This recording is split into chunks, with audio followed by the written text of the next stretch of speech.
Hello student, welcome to TSN। Good morning student. 14 chapter movement of the water ocean चल रहा है, second part है ये हमारा। उससे पहले मैंने आपको पूरा प्रीवियस वीडियो जब तक आप नहीं देखेंगे वेव्स के बारे में मैंने कंप्लीटली डिस्क्राइब कर दिया था। सो आज हम कंप्लीट करेंगे कैरेक्टरिस्टिक्स ऑफ वेव्स कि वेव्स की क्या क्या कैरेक्टरिस्टिक्स होती है। Firstly waves crest and trough. आपको पता है ऊपर का हिस्सा क्रेस्ट कहलाता है और नीचे का हिस्सा थ्रो कहलाता है। मैंने अभी डायग्राम में आपको बताया था। The highest and lowest point of a wave are called the crest and trough respectively. एक बार आप डायग्राम वापस से देखिए, ये वाला ये थ्रो कहलाता है और ये क्रेस्ट कहलाता है। मतलब कि जब वेव्स ऊपर की तरफ जाती है तो उस एरिए को हम, उस पार्ट को हम, जो ऊपर का पीक पॉइंट होता है उसे हम क्रेस्ट कहते हैं, crest falling.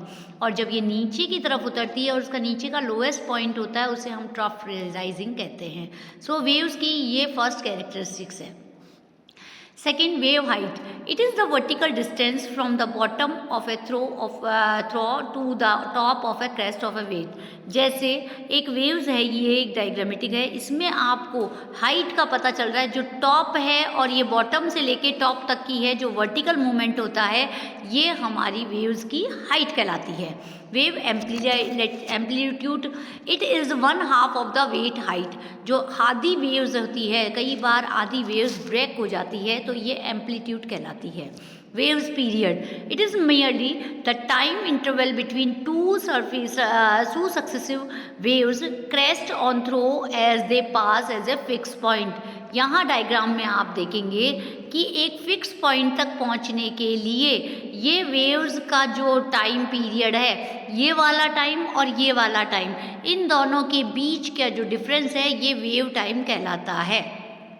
Next wavelength, it is horizontally distance between two successive crest. Waves क्या होती है, ये वेव्स है, ये डायग्राम में आप देख रहे हैं, ये जो वेव्स है इसके अंदर हॉरिजॉन्टली डिस्टेंस, ये वाला जो डिस्टेंस है ये वेवलेंथ कहलाता है।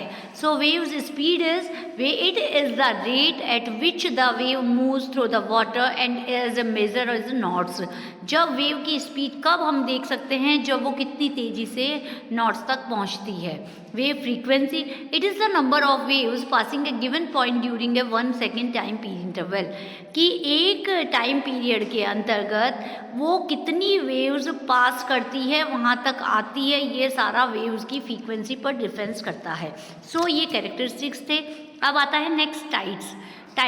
The periodical rise and fall of the sea level once or twice day mainly due to the attraction of the sun and the moon is called tide.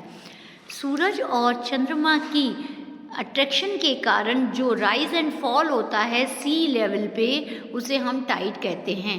दिन में 2 बार होता है, ये पहले भी बताया था मैंने। दिन में 2 बार वाटर का फॉल और राइज होना होता है, ये टाइड्स कहलाता है। Movement of the water cause by meteorological effect, कौन कौन सी होती है मेट्रोलॉजिकल इफेक्ट? विंड होती है, एटमॉस्फेरिक प्रेशर चेंज होता है, ये हम क्या कहते हैं, मेट्रोलॉजिकल चेंजेस या इफेक्ट कहते हैं।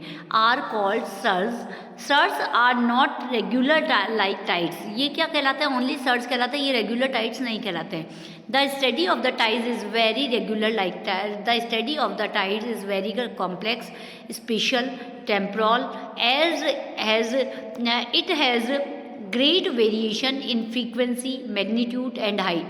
टाइड्स को नापना या उसकी फ्रीक्वेंसी नापना बहुत अलग होता है, क्योंकि ये अलग अलग टाइम पर अलग अलग टेम्पोरल के कारण भी चेंजेस आते रहते हैं।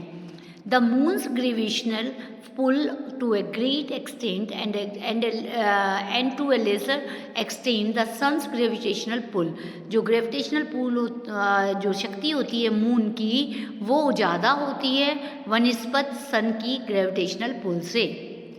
Are the major source for the occurrence of tide. ये दोनों ही मेन शक्तियाँ हैं जो कि टाइड्स को स्टार्ट करती है। Another factor is significant force which is force that acts to counter balance and gravity. Together the gravitational force pull and the centrifugal force and responsible for creating the two major tides belongs on the earth. 2 जो tides होते हैं उनके बीच में अंतर आता है gravitational pull का। So on the other side facing the moon of a tide bulge occurs while on the opposite side through the gravitational attraction of the moon अब आप यहाँ पर एक डायग्राम के थ्रू भी मैं आपको बताती हूँ, is less and the further way thus centrifugal force cause tide, underline कर लीजिए इसको, bulge on the other side. एक दूसरे की शक्तियाँ जब एक दूसरे को खींचती है तब जो पानी होता है वो फॉल करता है या राइज होता है, इससे क्या है ये टाइड जनरेट बताता है। यहाँ पर आप देखेंगे ब्लस क्या होता है, जब इस डायग्राम को आप देखेंगे relation between gravitational force and tides. First of all sun और मून है, दोनों की ग्रेविटेशनल फोर्स से क्या होता है, अर्थ पर जो पानी होता है या टाइड्स होता है वो क्या करता है, बल्ज होता है, मतलब खिंचता है उसकी तरफ पानी, इसे कहते हैं टाइडल बल्ज। तो टाइडल बल्ज क्या होते हैं, खिंचाव आता है जो पानी का, वो उसे कहते हैं हम। अब ग्रेविटेशनल फोर्स क्या होती है, वो टाइडल बल्ज को क्या करती है, नीचे की तरफ से खींचती है। सो यहाँ आता है सेंट्रीफंगल फोर्स कहलाती है ये टाइडल फोर्स जो होती है, जो अर्थ की ग्रेविटेशनल फोर्स से खींचती है वो नीचे से आती है, और ये सेंट्रीफ्रंगल फोर्स कहलाती है। टू रिजल्ट टाइड बल्ज में दो जो रिजल्ट आते हैं दोनों के बीच का, पहला ये वाला देखा हमने फर्स्ट, सेकंड ये वाला देखा। इन दोनों के कारण ग्रेविटेशनल एंड सेंट्रीफ्रंगल फोर्स क्या है, यहाँ पर आप देखेंगे ये ग्रेविटेशनल फोर्स आ गया ये वाला, और ये सेंट्रीफंगल फोर्स आ गया। तो इसके द्वारा जो टाइड्स और मून और सन की जो ग्रेविटेशनल फोर्स है वो इफेक्ट कर रही है। So now the tide generating force is difference between these two forces। दो फोर्सेस के अंदर का जो टाइड्स का बताया है कि जो टाइड जनरेट होते हैं, डिफरेंस बिटवीन टू फोर्सेस, दो फोर्सेस के बीच में होते हैं। एक gravitational attraction of the moon जो मून के द्वारा होता है, और एक होता है centrifugal force on the surface of the earth जो कि अर्थ की ग्रेविटेशनल फोर्स के द्वारा होता है near the moon.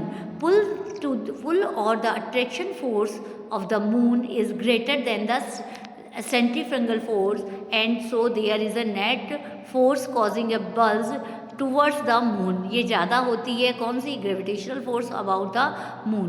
On the opposite side of the earth, अगर अर्थ की दूसरी तरफ देखें, the attractive force is less, जो अट्रैक्टिव फोर्स होती है ग्रेविटेशनल फोर्स की वो कम होती है as it is further away from the moon.